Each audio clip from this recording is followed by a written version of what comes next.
And we're live. We're here. We're doing it. A special Monday night edition of Kicking the Seat. And Earth's Mightiest Critics, it's us tonight. It's me and Mark. We are Earth's Mightiest Critics tonight because the rest of the gang, like a lot of folks in the Chicago critical community, are out doing something else this evening, and that's all I'm going to say. It may or may not involve something that's going to be hitting theaters very, very soon. And it's going to be huge. But, want to respect everyone's privacy or whatever, even though, as Mark pointed out before we got on the air, it's being shared all over social media. But, that's their business. We are here to talk about the current blockbuster, literally ripping up screens across the U.S. and, dare I say, the world, Twisters by Lee Isaac Chung. A film that I was dreading watching. I've spent a lot of time, I feel like, in the past few months in talking about the summer landscape, saying, yeah, but then we got to watch Twisters, a remake of a mediocre movie from 1986 a lot of people love, and I don't want to watch that. And it's not a sequel. It's not quite a remake. I don't know what this movie is. But guess what, Mark? Here's the spoiler. I'm going to get out of the way. Wait, we're here to talk about Twisters? I thought we were going to talk about Twizzlers. I was trying to figure out how we were going to do a... we could on Twizzlers. We could talk about Twizzlers, but then I'll have to change our little badges to red to be thematically appropriate, Mark. That's true. Very good. I'm glad you brought your own snacks. I'd give it to you through the screen if I could. Oh, man, we should work this out. I could have had my own that you could pass to me and do that little trick. Hey, I bought Twizzlers specifically for that gimmick joke, okay? Just for this show tonight. So, woo! Well, I appreciate you. But yeah, it's a special Monday night edition. We are talking about Twisters. And I'm going to get this out of the way, Mark. And I love this movie. I don't know what happened, but I went in with less than zero expectations and came out high as a kite, and I wasn't huffing anything during the screening.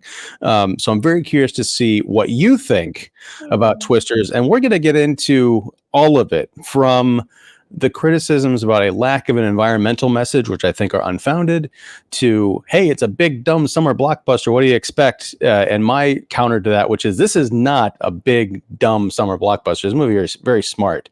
To, everything in between, including Glenn Powell, our star who played Tyler Owens in the film.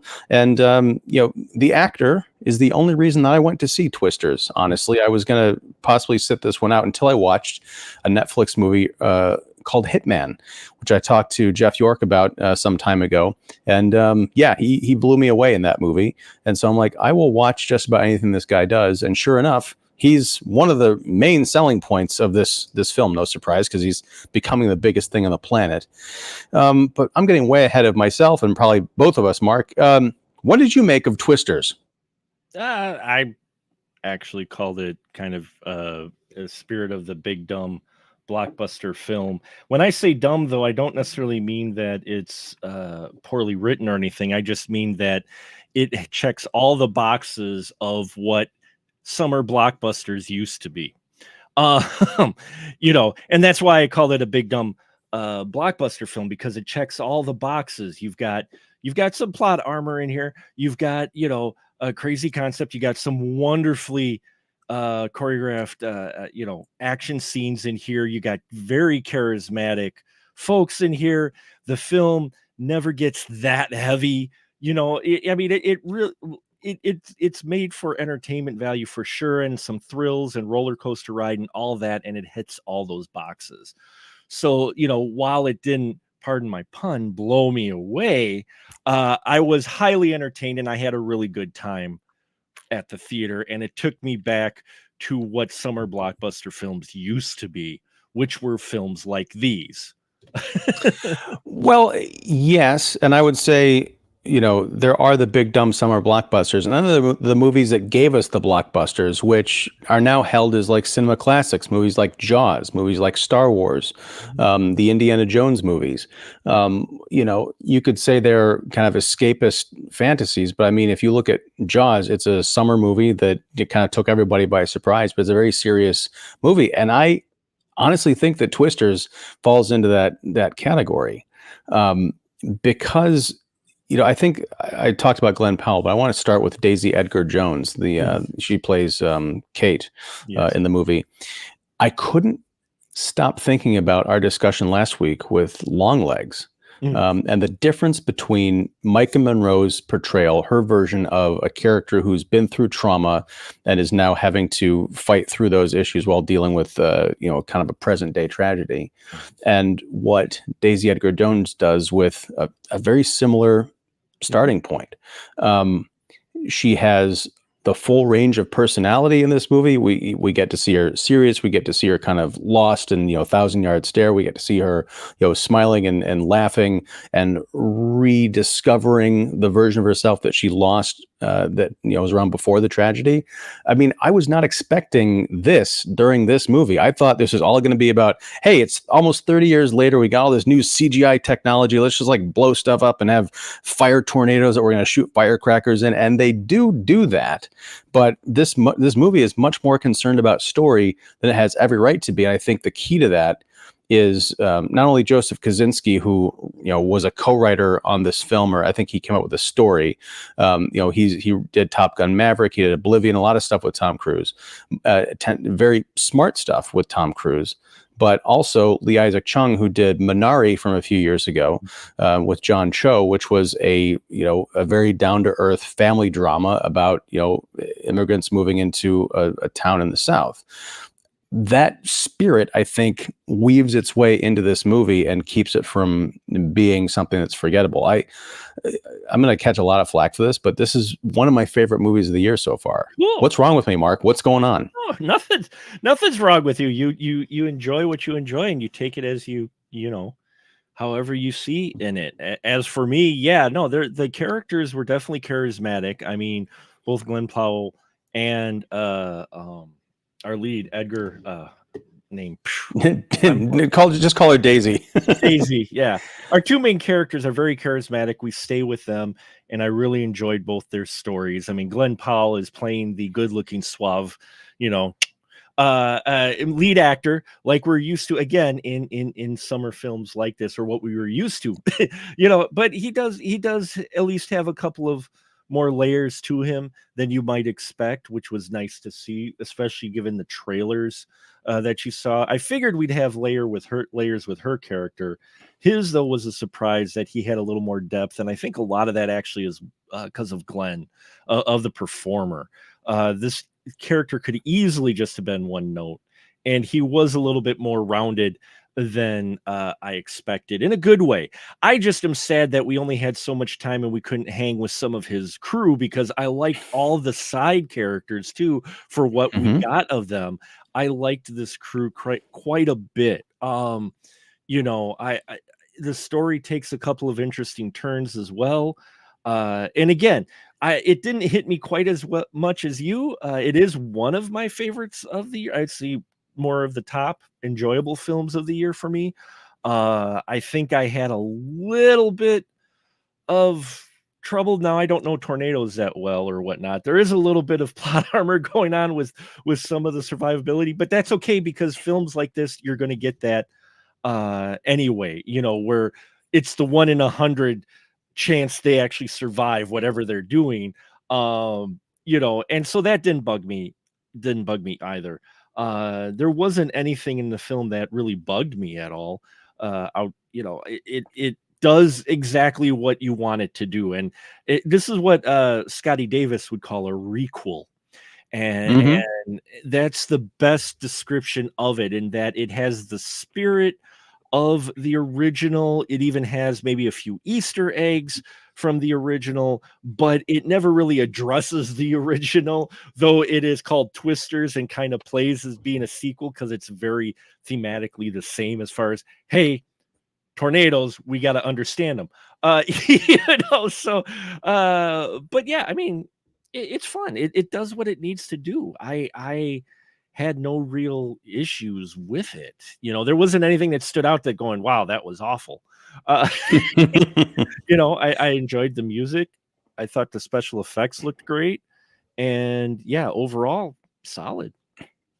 Yeah, I mean, it's weird because you're right, and Chung gave an interview which I hadn't read. Someone had talked about it, where he was addressing the issue of, is this a sequel? Does it belong in the same universe as the 1996 Twister with Helen Hunt and Bill Paxton?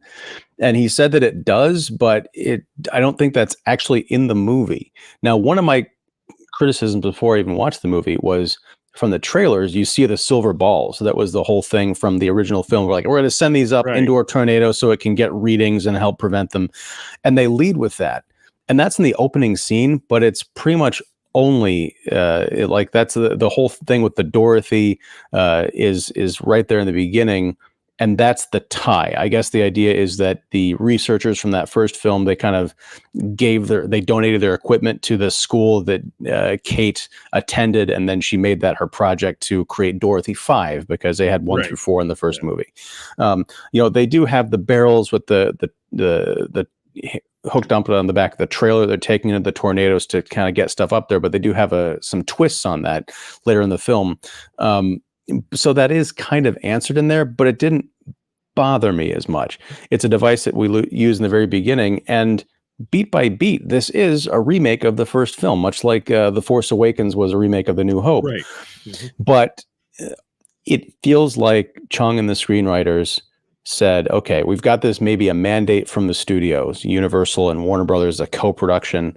They want us to have something be very familiar. We're going to have step-by-step through the original. So we're going to change things around a little bit. The opening, instead of Helen Hunt's character being a little girl on the farm where there's a tornado and her dad gets swept up, and that which leads to her lifelong obsession with fighting storms, we have Kate, who's in college with her friends. They're doing a big research project, and they go out and they're chasing a storm, but it turns out to be much, much larger and more dangerous than they'd bargained for. And she and her boyfriend end up underneath an overpass, and he wraps his arms around her while she's kind of like secure in this little like slot. There's only really room for one of her. And it's not a Titanic situation where he could have fit on that door. There really was only room for one person. And he wrapped himself around her. She's wrapped around this bar, but the force is so great. I think they decided that was an EF5. It sucks him out. He's killed. Cut to several years later, all of her friends are dead except for the one other guy, Javi, played by Anthony Ramos, who was a few miles away, is kind of like the spotter. So they both survived the situation, but he was not in as much danger. She's traumatized. I mean, she wakes up and she's still dreaming about her boyfriend holding on to her, saying, it's going to be okay. I've got you. I've got you. She ends up getting a job at the National Weather Service in New York. She's left Oklahoma. She hasn't talked to her family since the incident, or her, anyone left in that community. She gets kind of roped back into going back by Javier. And it's sort of this Aliens situation where there's this guy saying, hey, I've got this research team and we want to just go out and we want to help stop people from dying too. But it turns out he's secretly working for a big greedy, not a corporation in this case, but a real estate magnate mogul who buys up devastated communities to develop, to build them back up again, buys them dirt cheap, and the people are kind of screwed. That comes out over the course of the movie, and I should probably put up a spoiler banner, I think so. Let's see. Yeah, that might be good. But so Kate goes out there thinking that this is going to be the opportunity to help not only track tornadoes to prevent them, but also find a way to destroy them, which goes back to Aliens too. She says, you're going out there to destroy them, not to study, not to bring back. Oh my God, Mark, what have I stumbled into? And just like Aliens, this is just the original film with an S tacked onto the title. There you go. But she meets Tyler Owens, who's this showboating cowboy guy who rides in with this big old Bronco wrapped in, barbed wire and glass, or whatever the hell is going on there, and his kind of motley crew of like carnival freaks who are also tornado wranglers. They got a highly successful YouTube channel. They're selling T-shirts and setting up this conflict between them and the people in the shiny white trucks who have all the money in the world and the PhDs and the degrees. And it kind of becomes a competition. Now, there is a bit of a long legs connection in that Kate seems to have psychic abilities to track storms like Micah Monroe. What did you make of that? Was that a bit weird? No, because they did that with Bill Paxton's character. It was alluded. And in all honesty, it makes me wonder if the first draft or two of this script was intended to link our heroine to the original characters at all, because there was a scene in the trailer specifically of the Dorothy 5, which we don't get anymore in the actual final cut. They're in her workroom. It was actually in her workroom, and there's a scene where they're actually talking about the Dorothy 5, because he drops a line, you intended to, send these up to, and I don't think that's in the final cut. There's also a couple other trims or whatnot where it feels like they may have alluded to, but she does have this, she's the tornado whisperer of sorts. But so is our suave Mr. Popular too. They just know the signals of weather, the tiny little, what to look for in the clouds and that. But we had that with Bill Paxton. So that didn't bug me at all that she knew that. And I thought that's where they were going to go to, where she may be the child of Paxton's character from the first one. I'm glad they didn't go that, but I thought it was alluded because she does have that same, because he had that same thing to where he picked up the dirt a little bit and he's looking up. He's like, yeah, we've got a tornado coming, and they all go and they go off of his instinct. And that's what they're doing with her, is going off her instinct. I think what it might be is because this movie, because it's called Twisters, and that was the big line from the trailer, we got twins. Yeah. It's not that they have two tornadoes. They have multiple tornadoes throughout this week. And that's the ticking clock of this film, is that Kate agrees to go with Javi and his research team for 7 days to, see if she could be of help. But in that 7 days, they encounter, like, it's pretty much one a day, I think. Much, I don't know if they, I don't think it lets up. Yeah. No, it right. Yeah. And so I think because there's a lot more of that business of her like sensing things, I'm like, she is really good at psychically sussing out tornadoes. I think in 96 with Bill, because I'd kind of forgotten that detail about his character, but it's probably because he does it like once or twice and he's like, right. Oh yeah, you can sense the breeze or the smell or something, like Wolverine. But no, in this movie, there is sort of a love triangle, much like we had in the first one, but instead of being like an ex-wife to Bill Paxton, Jamie Gertz, this is an ex-colleague in the form of Javi, who has a crush on Kate that he never really expressed. You get the feeling that he was the guy waiting for the boyfriend to be out of the picture.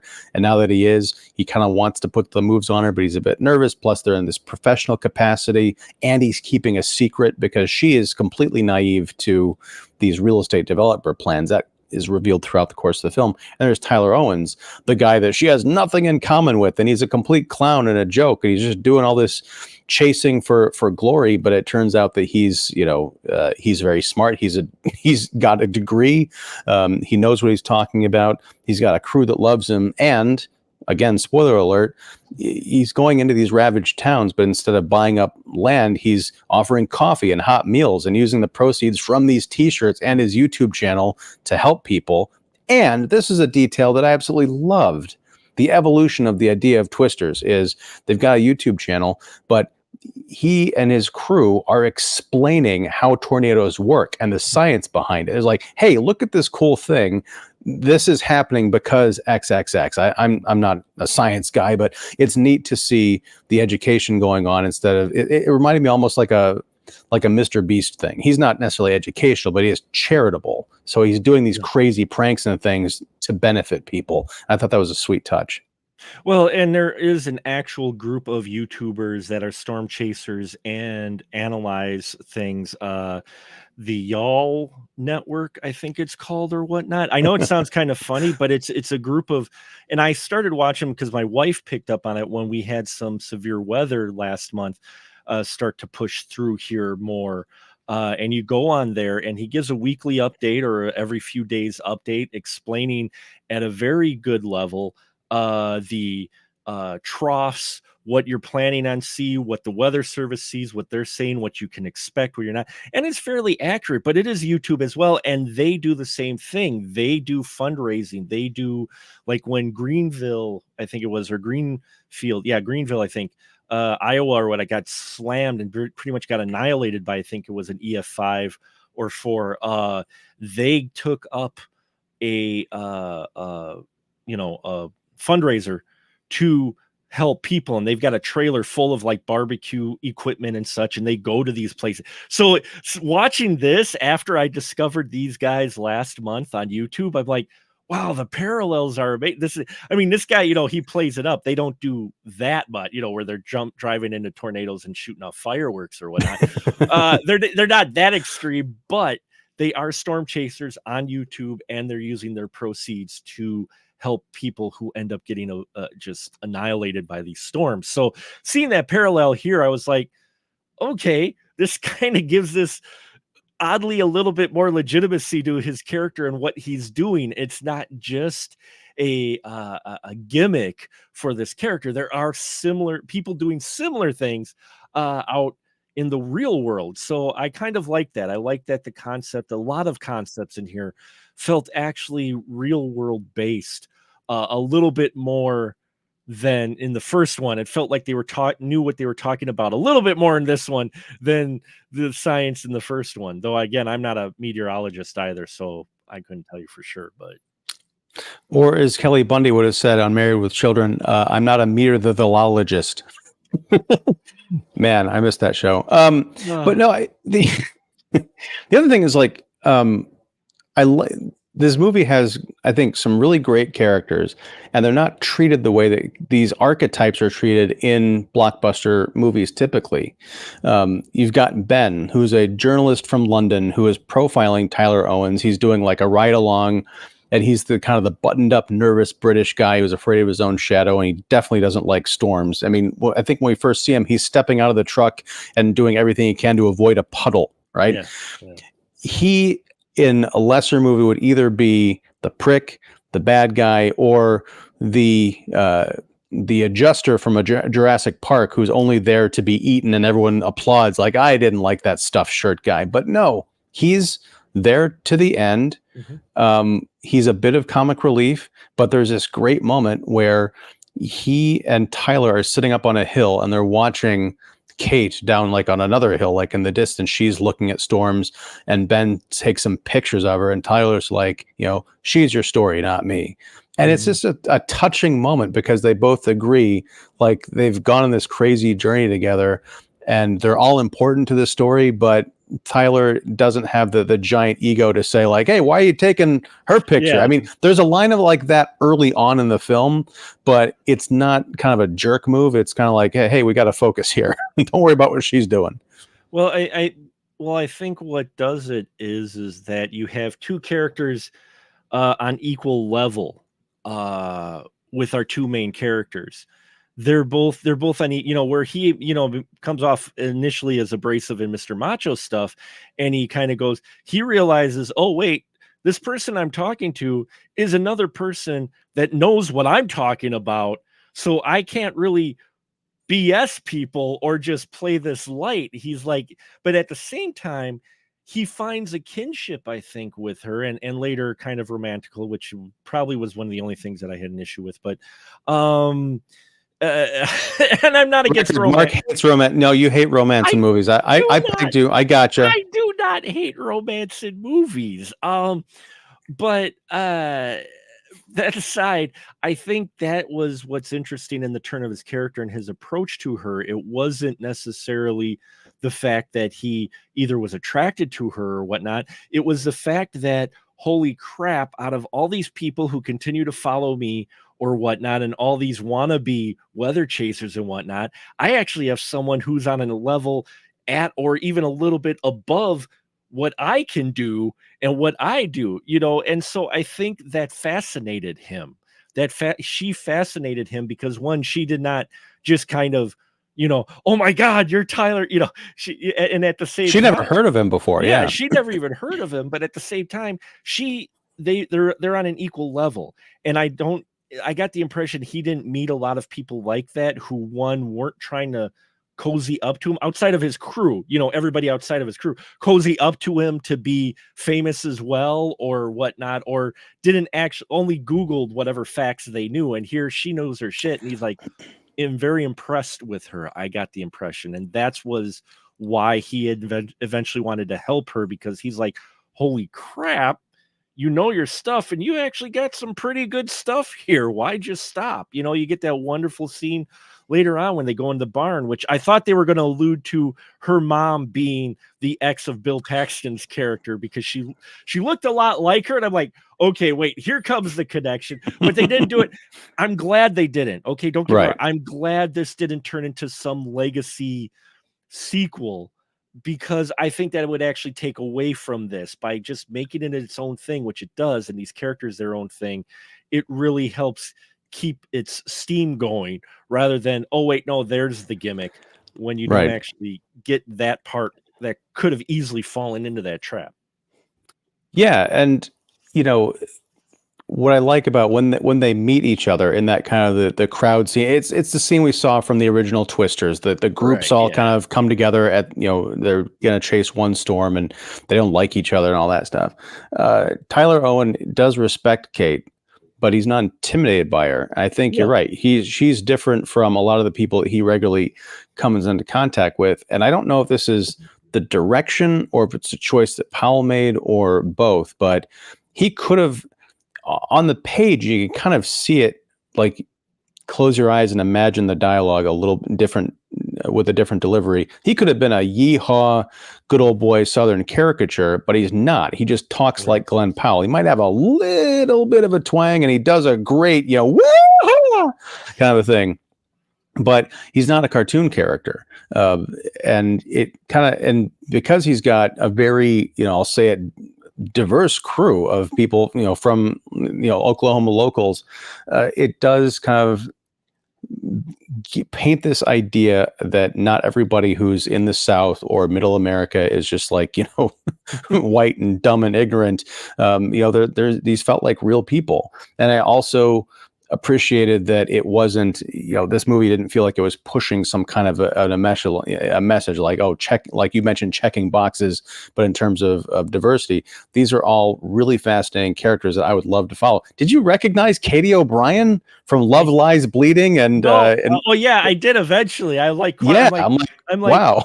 Wait. Oh, I'm like, oh, I didn't know she was in here. Cool. You know, I dug it, but I was like, I didn't realize she was in here. I recognized her, and they actually have a wonderful part in there. I loved that sequence where they're doing the montage where they're actually going to try out Kate's theory of being able to suck the energy out of a tornado. They're talking to this guy in the South, and they're telling him, and they come out the truth, and they tell him, yeah, well, we want to drive into a tornado, and we want to do this so that we could try to stop the tornado and take the energy out. And he looks at him for a minute and goes, oh, you want aluminum then? It was, you know, it was moments and scenes like that. And maybe the term dumb is wrong, but it's the one-liners and stuff like that you get in here, the roundness of the tone of the film that took me back to the summer blockbusters that I loved when I grew up. And, you know, from the 80s into the 90s, these ones that have a little bit of everything in them, but they tell a nice solid story and they're entertaining, and you come out feeling good and satisfied that you got your money's worth out of it. And, you know, you get other moments in here too, where they're jokes to where it's not, here's the punchline, you know, but at the same time, they're very humorous moments, you know. Well, on top of that, like one of those jokes that really stands out is another key difference between this and Twisters, where they could have gone the copy paste route and they didn't, I think, wisely.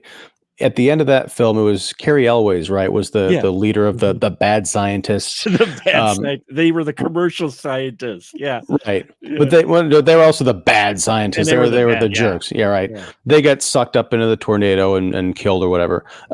In this one, Anthony Ramos's character, Javi, he doesn't just have like this out of the blue change of heart, right? It's great because he and his kind of co-pilot in the truck narrowly survive being swept up by a fire tornado, and they're driving away, and the guy's like, okay, we got to go because we can still salvage this and get our research and report back to, you know, the big man. And Javi's like, well, Kate and Tyler and their whole crew are going into the town where this thing is headed, trying to get ahead of it so they can warn people. We have to go help them. They could use all the help they can get. And the one guy's like, no, we're on the clock. Whose side are you on? And this other stuff. So Javi's like, okay, he pulls over. The guy gets out to set up the equipment, and Javi pulls away, blowing up a whole big thing of, crap looking mud into the guy's face. It's a da moment, right? But that's the last we see of that crew. Right. They don't have to die. We just figure, they're off doing somewhere else. They're not important anymore. And so that's a great way of putting a button on that character and that whole plot line without having to say, okay, now I got to go kill everyone because that's what the audience expects. And, it's the big blockbuster, so the bad guys have to die. It's very cool. And it also leads into this spectacular climax in the town where everyone goes into a movie theater to take shelter. There's no basements, and this thing starts ripping through the theater, and seats go flying and people go flying. But what I loved is that they don't rip the roof off the place.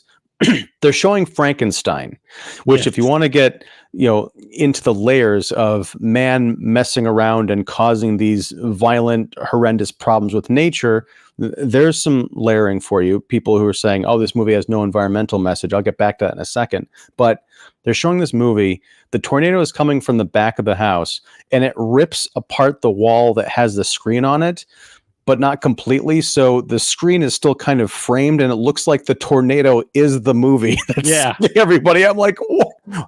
It's beautiful. I was reminded of the opening of Ty West's Pearl when you open the door, and we're opening onto what looks like a movie set.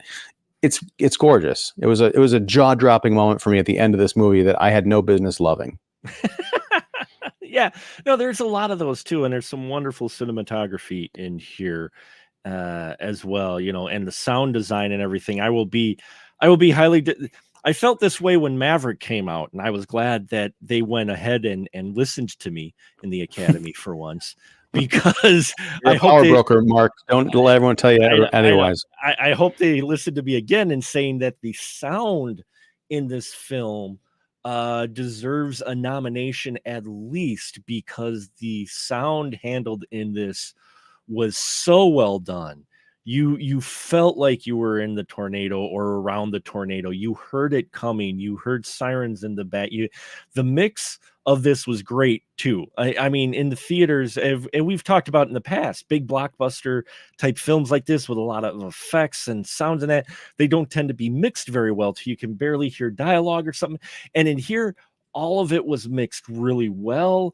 It was balanced. It gave you it helped add to the feeling of action and danger, and that with the crunching of metal and everything, although I do want the windows that are on our Tornado Wrangler's truck, because it appears that no matter what hits them, they don't smash. Okay, but again, folks, we talk about it, and we hear in some criticisms as well, we talk about plot armor, and I'm like, if a film is written well enough and you're into it and you're into these characters and whatnot, you're really just having a good time or whatnot, the plot armor, where things were like, well, would it really have survived that?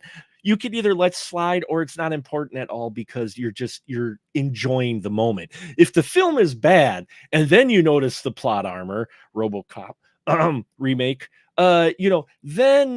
then I can see. But here it didn't bug me, even though I'm just like, wait, what is he using for Windows? Because whatever he's using for Windows, they need to install it on everything.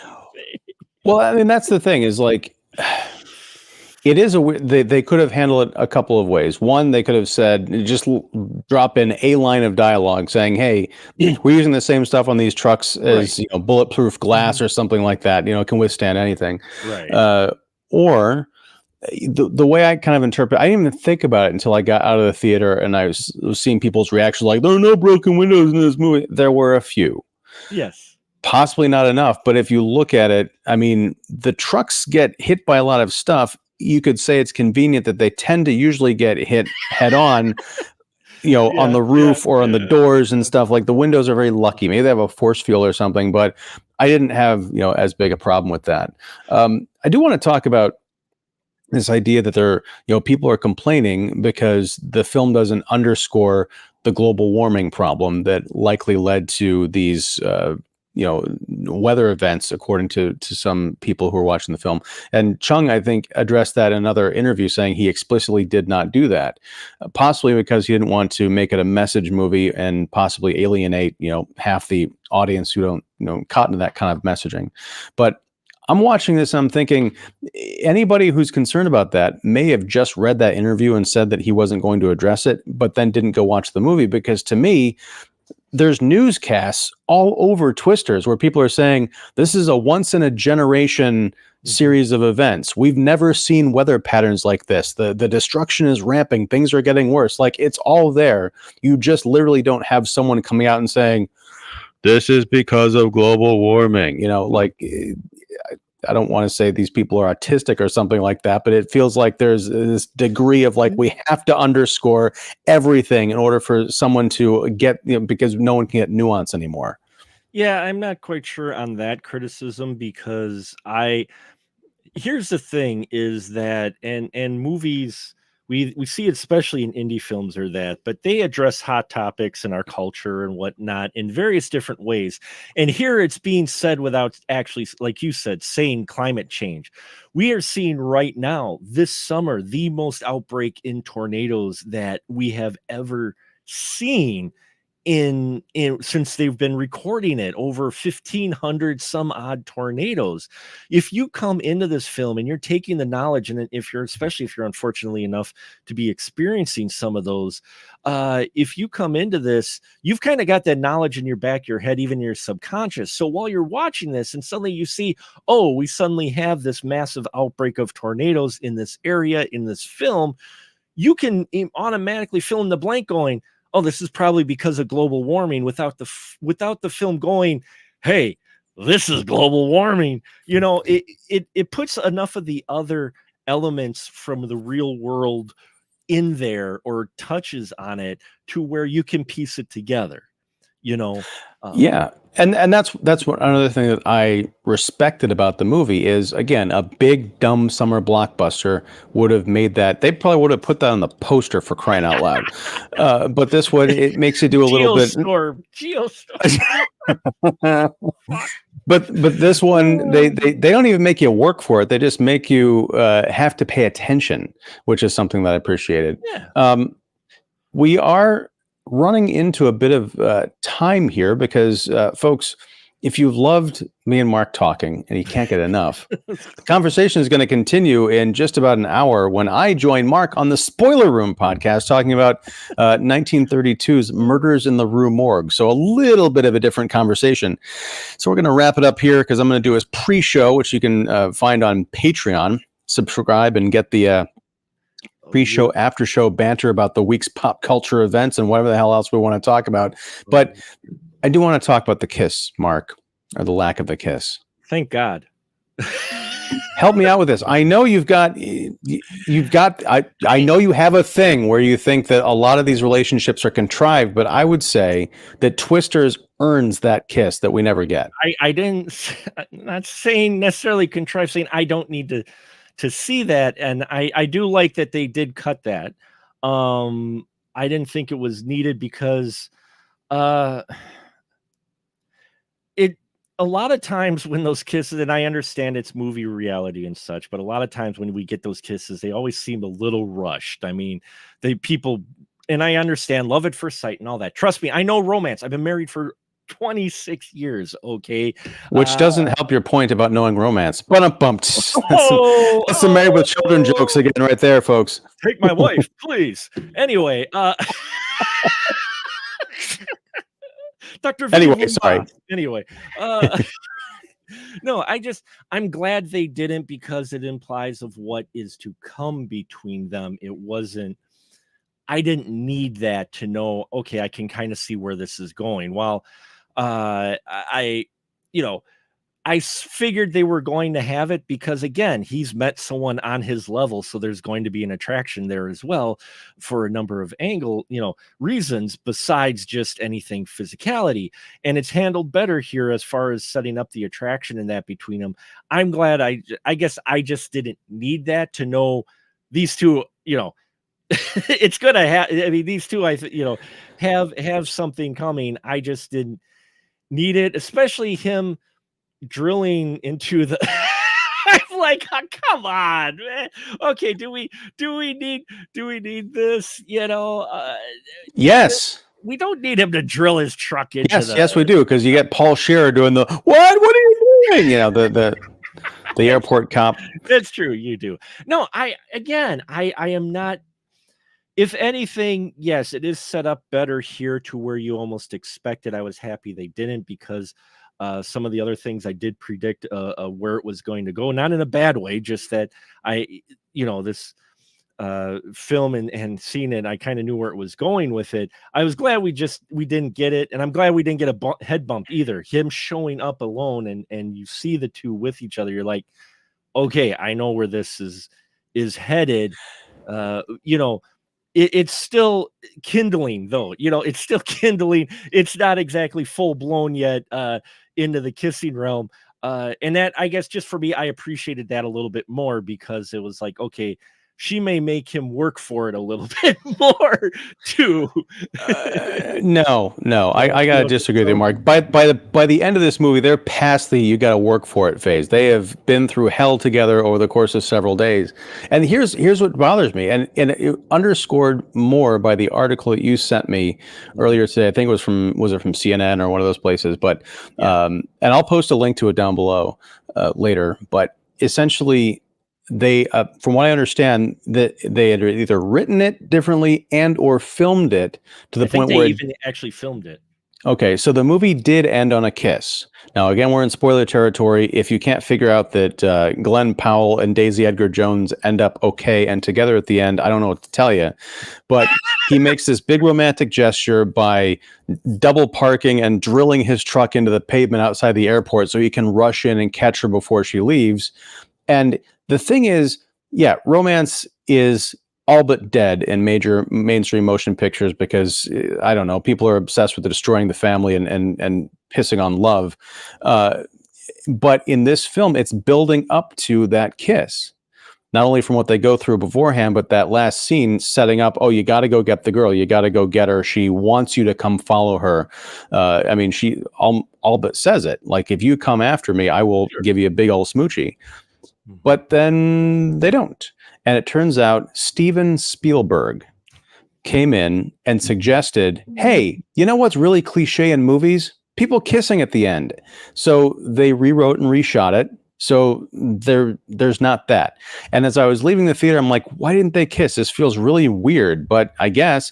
And now I find out that, yes, Steven Spielberg came in and meddled, and I will never forgive him for this. Spielberg meddles into another film. There's a film I won't forgive him for ever meddling in too, but which one? Paranormal Activity. Okay, we'll have to talk about that another time. But I'm just saying, he meddled in that one too. It ended great, the original ending. I got to see it. That was in the festivals. He came in going, nah, you don't want to end it like that. You want to end it like this. And that ended up opening a whole franchise of unfortunate sequels.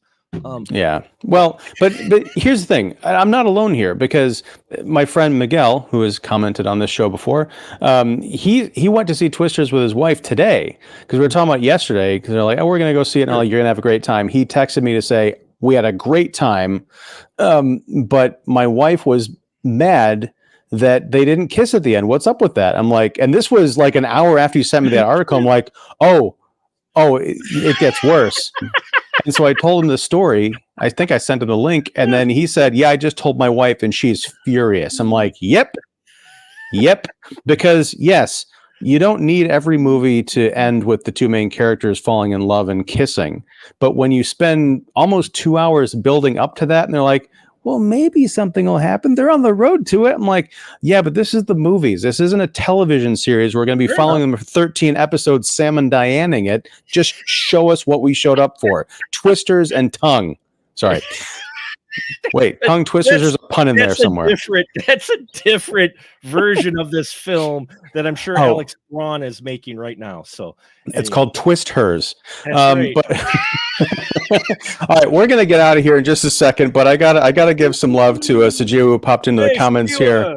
Hey, have not seen this movie or even the earlier one. Watch this one. I dare say, Mark, I love Bill Paxton, love Helen Hunt, and Philip Seymour Hoffman. I dare say, watch this one, and you don't have to watch the original. I think this is the more perfect, the evolution of Twister. But joining the convo for a bit, happy to have you. Any sharks and tornadoes? No, not this time. But Sharknado, fun franchise. Kisses are banned in the Midwest or wherever the Twister movie takes place. Apparently, part 2 of the Twister of Kisses. Yes. Okay. Just like the Wizard of Oz. There is a Catnado coming out, though, Sujiwa. So if you're excited, yeah, there you go. Catnado. Let me guess. Produced by Steven Spielberg, and the heroines don't kiss at the end or some nonsense. Anyway. Thanks for popping in, Sajir. We love you. And I love this conversation, Mark. And unfortunately, this isn't going to be like one of our hour-and-a-half super deluxe shows. But I'll just leave it on saying I highly recommend Twister. For me, it's the movie of the summer. And I got to say, as I was not looking forward to seeing this movie at all, I may be eating my words when it comes to Deadpool Wolverine, another movie that I'm dreading seeing, but I'm going to see it this week, and maybe that'll top Twisters in my estimation. Who knows? The whole world has gone crazy. We're in uncharted waters here. All I know is I'm going to go see it Thursday, and I'll be happy because then I can stop avoiding stuff and posts in my news feed like landmines across the globe about cameos and other shit, and I'm just like, nope, scroll, nope, scroll, nope, scroll, because people have been posting about, oh, this person, oh, I can't believe this person's in it. I'm like, nope. So wait, have you read about the secret DC crossover they're doing in the post credit sequence? Ian, quit talking sexy words to me. Don't not on camera. Don't talk so sexy to me. All right. Okay, we'll take this off screen. Hey, we got 12 minutes before your show. Who knows what we can get up to then? Anyway, thanks again, Mark, and I'm happy to join you in an hour live on your show once again. I do have a link to that down below. So if you're watching this on YouTube or wherever, you can scroll down below, and in about 45 minutes, we'll be going live on the Spoiler Room podcast talking about Murders in the Rue Morgue. Very excited to get into that one. Bela Lugosi, an early movie. Yeah. Thanks for joining us, folks. If you like the show, please like. And if you haven't subscribed, please subscribe. We'd love to have you. And next week, we will be talking about Deadpool Wolverine, the biggest movie of the year, possibly the Barbie and Barbenheimer of 2024. Who knows? But until next time, whenever that is, whatever that is, thanks very much and take care. And I actually have to end the show. I always do this. What's wrong with me?